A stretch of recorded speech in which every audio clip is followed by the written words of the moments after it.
mutiara hikmah.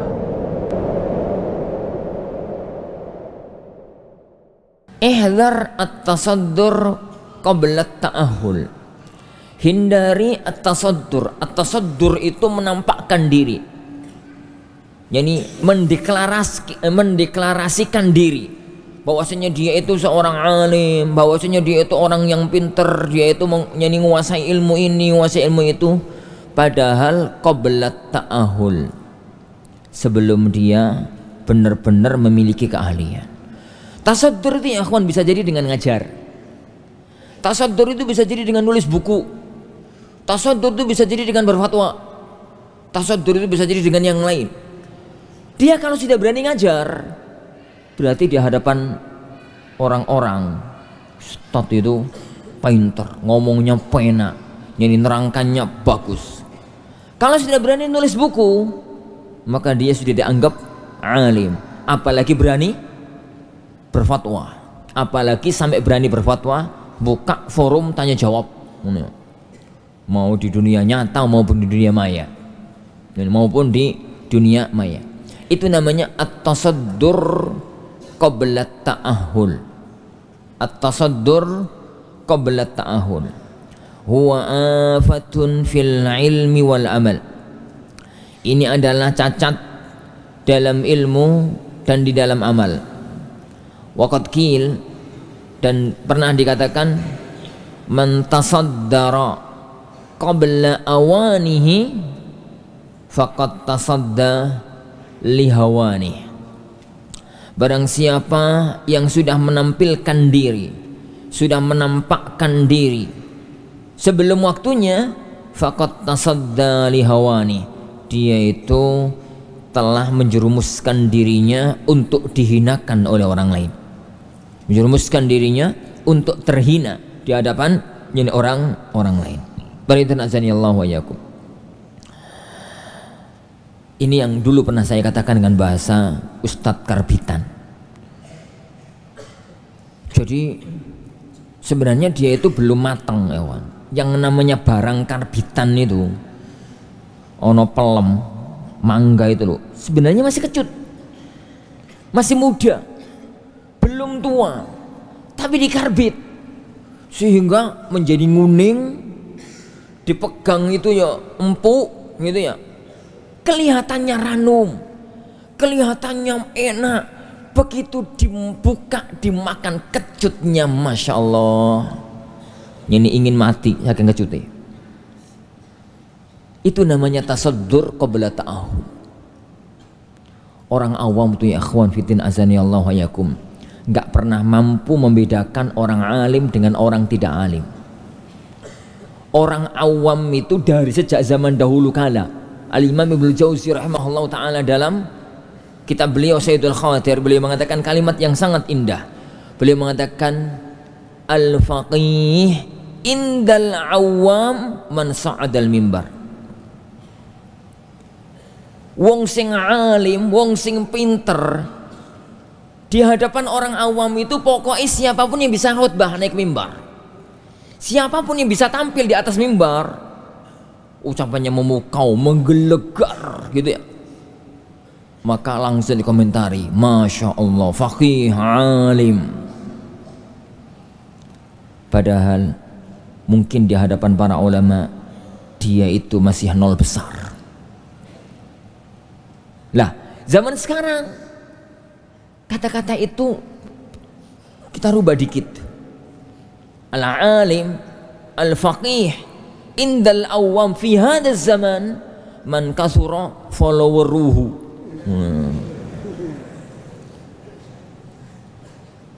Orang alim, orang faqih di zaman ini orang yang memiliki banyak followernya, memiliki banyak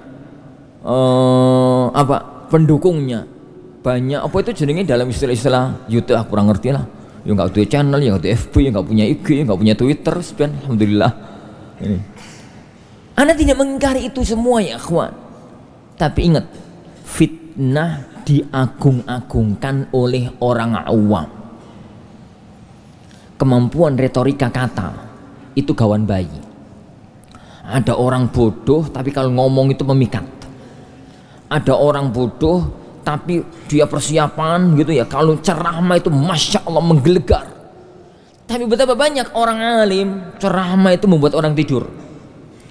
Ngajar itu 99,9% tidur. Karena gaya ngomongnya itu, tapi ilmunya kayak lautan, sangat luas. Tapi ya kawan, kalau melihat sebagian masyayikh, ceramahnya sebagian masyayikh itu pengen tidur, pada ilmunya lautan. Karena masalah pinter ngomong gak pinter ngomong itu kawan bayi. Ada orang itu memang dijadikan oleh Allah Subhanahu Wa Taala pinter ngomong. Lah orang-orang yang semacam itu kalau kemudian cepat-cepat menampilkan diri, sekali dua kali dia tampil ke permukaan, langsung diundang ngajar sana, diundang ngisi sana, diundang sana, diundang sana, ngisi ini, ngisi daurah ini, ngisi daurah ini. Ingat, itu adalah jalan menuju terbongkarnya Anda di hadapan Allah Subhanahu Wa Taala. Karena itu ada dua penyakit. Penyakit yang pertama ya akhwan, di hadapan ulama dia itu akan sering diketawakan. Jadi dia itu akan diketawakan. Kenapa? Ya karena nanti muncul fatwa-fatwa yang aneh, muncul statement-statement yang lucu. Jadi dan macam-macam, kadang-kadang mau kitab itu gak ngerti, gak jelas mubtada, gak ngerti khobari, gak jelas maf'ul, gak jelas fa'ile, dan macam-macam. Yang kedua, tersibukkan dengan itu semua sehingga gak sempat memutkinkan ilmu, gak sempat memapankan ilmu. Dan itu terbukti, sering terbukti di kancah lapangan. Oleh karena itu, ya, mapankanlah ilmu, kokohkanlah ilmu. Kalau pada zaman dahulu orang itu nggak berhak untuk berfatwa, nggak berhak untuk ngajar, kecuali direkomendasikan oleh para ulama di zamannya bahwasanya fulan ini sudah siap untuk ngajar, fulan ini sudah siap untuk itu. Lah begitu juga ya akhwan kita. Kalau sekarang itu standarnya mungkin lulusan lah. Lah lulusan itu pun Anda tahu diri, kita itu tahu diri. Bahwasanya kalau memang itu kita itu adalah jurusannya itu jurusan fikih atau jurusannya jurusan akidah, jurusan ini, jurusan itu, maka jangan keluar dari konteks yang kita miliki, kecuali kalau memang kita menguasai ilmu tersebut. Kalau kemudian ada di antara antum yang mengatakan, "Ustaz, bagaimana dengan balighu anni walau ayah?" Hadis itu nggak ada yang salah. Balighu anni walau ayah, sampaikan dariku walaupun satu ayat. Apa maknanya? Jadi misalkan antum pulang ya kawan, kemudian sampai di rumah, kemudian namanya anak pesantren disuruh ngajar, disuruh ngisi kulutum, disuruh khutbah, silahkan sampaikan ilmu yang didapat. Seandainya Arba'in Nawawi itu misalkan pada waktu liburan besok masih dapat 5, misal ya kawan, dapat 5, dan qadarullah antum itu kalau ngajar tuh enak, memang gayai, memang orangnya itu retorikanya bagus. Ngajar hadis pertama mantap, masya Allah, rawi hadis, fawaid, masail, mantap. Hadis yang kedua, hadis ketiga, hadis keempat, hadis kelima, setelah itu katakan sama jamaah, apa ilmu saya baru sampai hadis yang kelima, hadis keenamnya tahun depan. Jangan paksakan diri untuk nerobos batas yang kita belum memilikinya. Dan itu penyakitnya orang itu ya Juan, sudah kadung diustadkan sebelum waktunya. Sudah kadung diustadkan sebelum waktunya. Kenapa? Penyakitnya orang itu hubul zuhur, senang dimuliakan, senang diagungkan, senang dihormati, dan itu dia akan berusaha sekuat tenaga untuk menampakkan diri dia itu sudah menguasai Arba'in Nawawi, padahal ilmunya masih sampai pada level hadis yang ke-6 atau hadis yang ke-5, apalagi sampai masalah istimbat. Orang itu ya kawan bisa istimbatul ahkam, jadi menampakkan satu hukum dari sebuah dalil.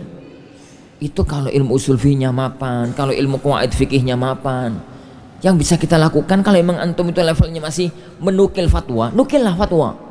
Jangan kalau kasus ini Pak, menurut hemat saya, sampean sinten Mas? Siapa Anda sampai berani mengatakan menurut hemat saya? Karena lafaz menurut hemat saya berarti antum itu yang menelaah kasus, dan antum itu yang menelaah dalil, lalu menggabungkan antara keduanya menjadi satu barisan, menjadi satu ungkapan dalam hemat saya. Dan itu yang sangat berbahaya dari apa yang beliau sebutkan di sini, at-tasadduru qabla ta'ahul.